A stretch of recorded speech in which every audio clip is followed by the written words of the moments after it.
Muhterem Müslümanlar, yeryüzüne Allah'ın halifesi olarak gelen insan, isimleriyle Allah'ı temsil etmek vazifesiyle gelen insan, bu sukutu ve düşüşü yükselmek için yapan insan, fıtratının gayesi hilkatının neticesi miraç olan insan, ağırlığı ve kar kazanması nispetinden, azmi ve kararlılığı nispetinde Allah'ın tevfik ve inayetiyle şu dert meyhanesinden kurtulacak, burada yanmadan ve kavrulmadan, tükenmeden kurtulacak, ebedi bir varlık kazanacak, ebedi varlığın sırrına erecektir. Azim ve kararlılık insanımıza çok şey kazandıracaktır.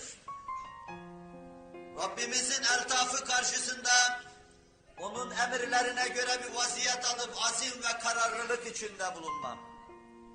Rabbimizin imtihanları karşısında azim ve kararlılık içinde bulunmam. Rabbimizin göndereceği musibetler karşısında azim ve kararlılık içinde bulunmam. Büyük davayı tekeffül ederken, omuzlarken, sonuna kadar götürme azim ve kararlılığı içinde bulunmam. Bize Allah Celle Celaluhu eltaf-ı sübhaniyesini azim ve kararlılık içinde bulunmamıza göre lütfeyleyecektir. Dün başka türlü, bugün başka türlü olan insanlar değil.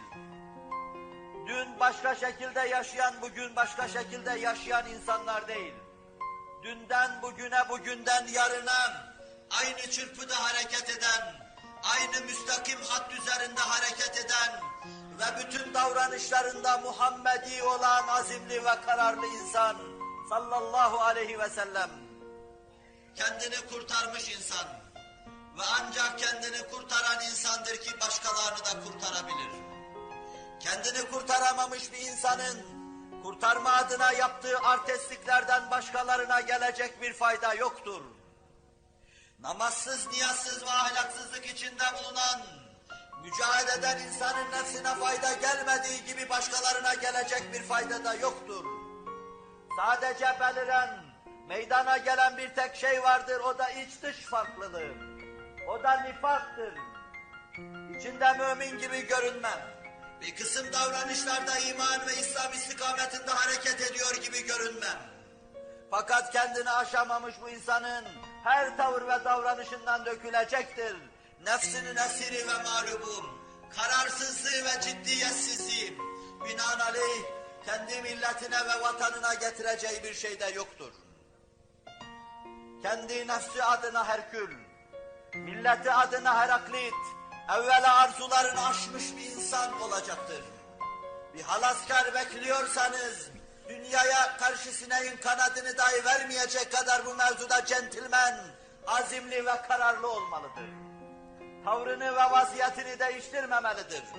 Allah kendisine nimet kapılarını açtığı zaman ve yığın yığın nimetler pencerelerden başına yağdığı zaman vaziyetini değiştirmeyen insan, bu azim ve kararlılık içinde bulunan insan, şahsiyetiyle bütünleşmiş ve kendini bulmuş, başka şekillere intikal etmeyi düşünmüyor çünkü aradığını bulmuş. Mağaraya dair perde kalksam, binlerce alem sinema şeridine takılsa, kendisine gösterilse, ilim ve irfan adına veya vaziyet değiştirmesi adına kazanacağı bir şey yoktur. Çünkü kendini bulmuş. Çünkü nefsinin irfanına ermiş ve çünkü o adese ile Rabbin marifetine bakıyor. Gönlü Allah marifetiyle meşbu bulunuyor. Azim ve karar. İnsanlığı kurtaracak tek şey azim ve karardır. Dün mümince davranışlar içinde, bugün dünya karşısında mağlup olmuş insan, kendisini de berbat etmiştir. Önünde koştuğu milletini de berbat etmiştir. Azmi ve kararı sayesinde, bu mevzudaki mukavemeti sayesinde, nefsini aşması sayesinde solmayan ve ölmeyen bir şey milletine hediye edecektir. Keza devirlerin değişmesine göre değişmeyen, aynı şeylere tercüman ve aynı hislere mütercim olan, aynı hakikatlara aşina ve aynı hakikatları dile getiren, Rabbinin bülbülü olmaya çalışan, Hz. Muhammed Aleyhisselatu Vesselam'ı anlatan, azimli ve kararlı Heraklitler, solmayan ve ölmeyen bir şey milletine hediye edecektir. Karşıda flört yapan, şehvi hislerinden kurtulamayan, beşeri duygularını aşamayan kimselerin, halaskarlık adına millete getirdikleri şey sadece oyalamadan ibarettir. Rabia Adviye'nin sözünü söyleyeyim. Sen hüzünden bahsediyorsun, hüzünden dem tutuyorsun bana. Sen de hüznün eseri olsaydın, bir kadınla şurada konuşup Rabbin huzurundan uzakta bulunmazdın. Bana huzurdan bahsetmeyin. Bana kendi huzurunuzu anlatın. Davranışlarınıza kendi huzurunuzu anlatın. Millete huzur getireceğiz demeyin. Kendi huzurunuz adına bana bir şey gösterin. Millete doğruluk ve istikamet vaat etmeyin. Doğruluk ve istikameti davranışlarınıza intikal ettirin. Bana hafif olduğunuzu söyleyin ve inandırın. Namus mevzunda hassas olduğunuzu söyleyin ve inandırın. Davranışlarınıza inandırın. Şu ana kadar 1001 çeşit yalan karşısında 1000 defa düşmüş kalkmış, 1000 defa ümidi kırılmış bir nesil, bir millet olarak bundan öte yeniden bir ümit vaat edip de ümitlerin inkisara uğramasına tahammülü yoktur. Sahabi ve tabi'in anlayışı içinde milletin karşısına çıkın. Sahabi ve tabi'in anlayışı içinde, tebe-i tabi'in duruluğu içinde, kalp saffeti içinde millete ait meselelerin altına girin.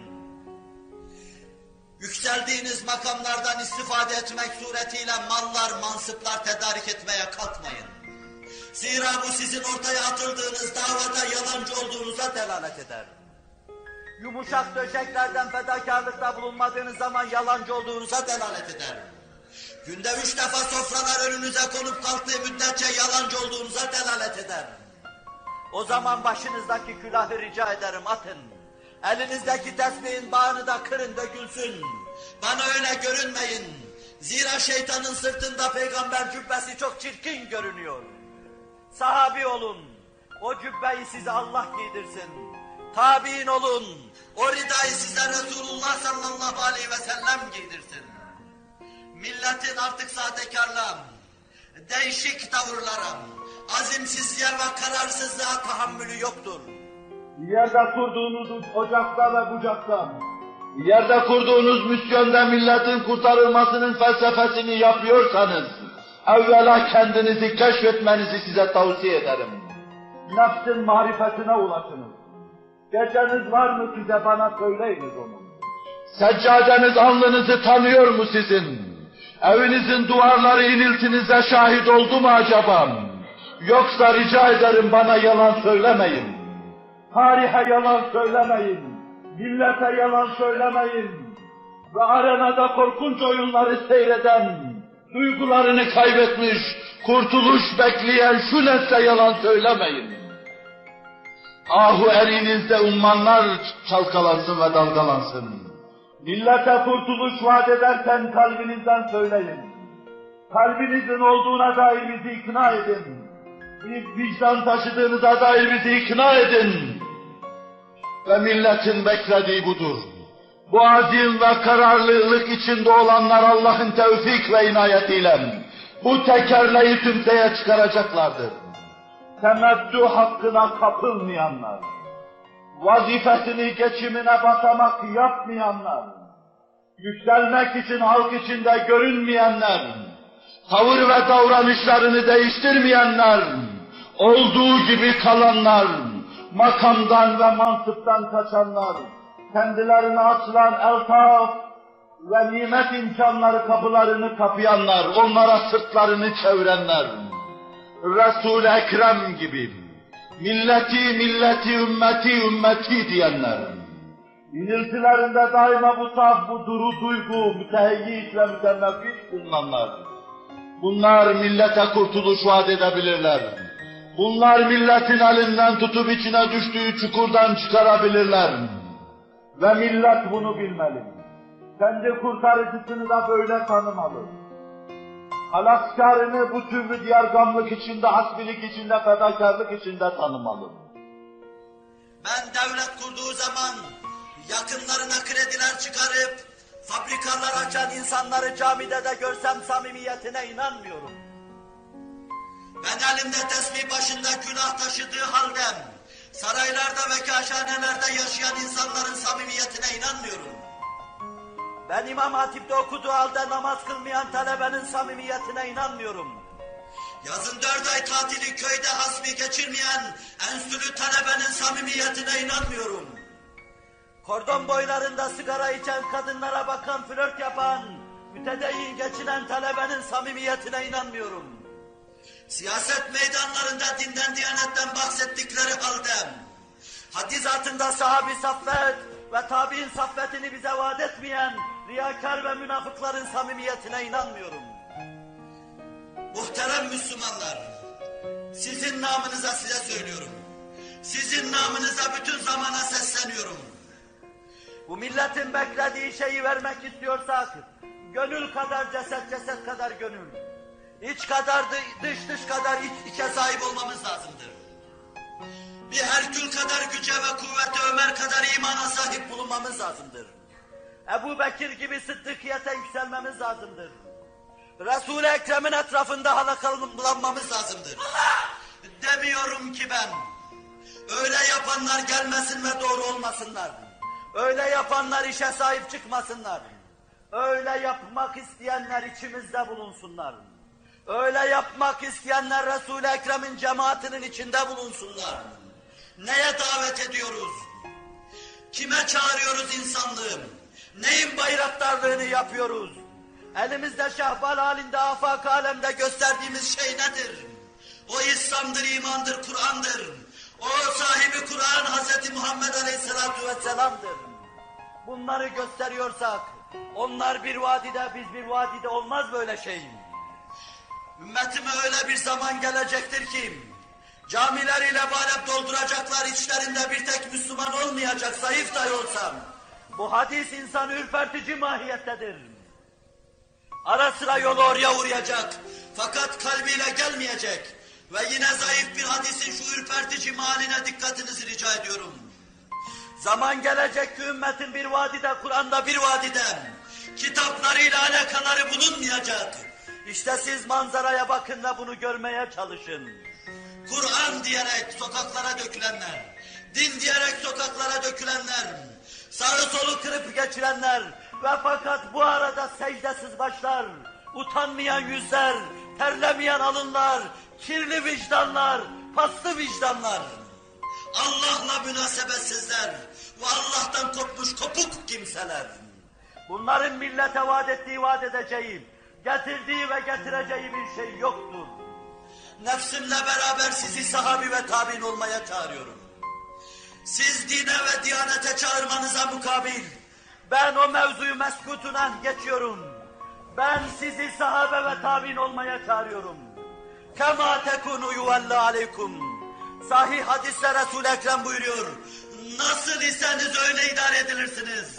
Kema tekunu yuvalla aleykum. Süt olursanız süt kaymağına sahip olursunuz. Yoğurt olursanız yoğurt kaymağına sahip olursunuz. Taban neyse tavanda odur. Temel neyse kubbede odur.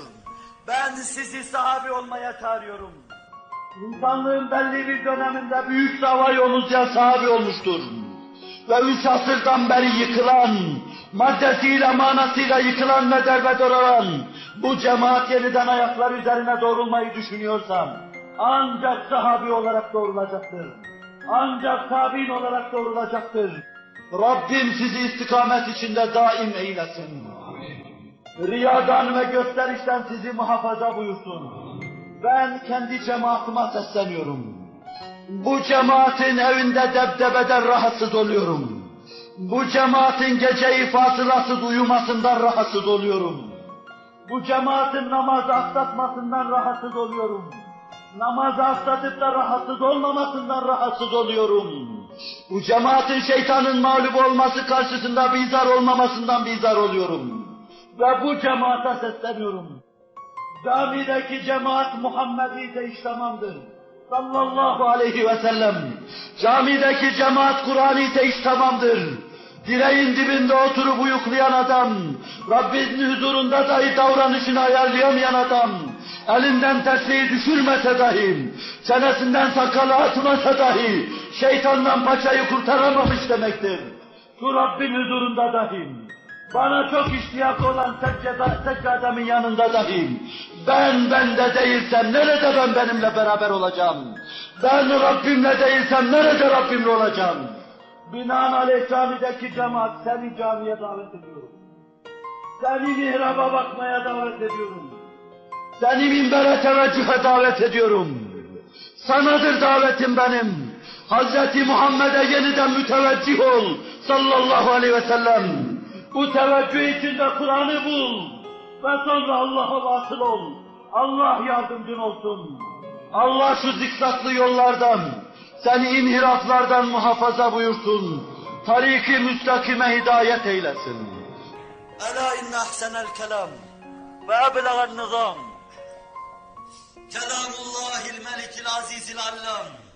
Kema kâlallahu tebâreke ve teâlâ fil kelam. Ve izâ kuri'al Kur'an festemi'û leh ve ansitû leallekum turhamun.